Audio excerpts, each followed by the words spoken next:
Institute for Health Improvement Adverse Drug Events, presented by Raha, Jesse, and Ashley of HIM3380's Group 2. Introduction. The Institute for Health Improvement is an independent, not-for-profit organization based in Boston, Massachusetts.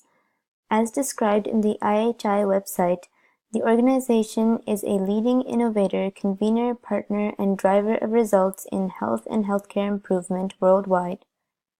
The IHI performs tests and analysis with the mission to constantly improve the quality of healthcare and with a vision of everyone having the best care possible.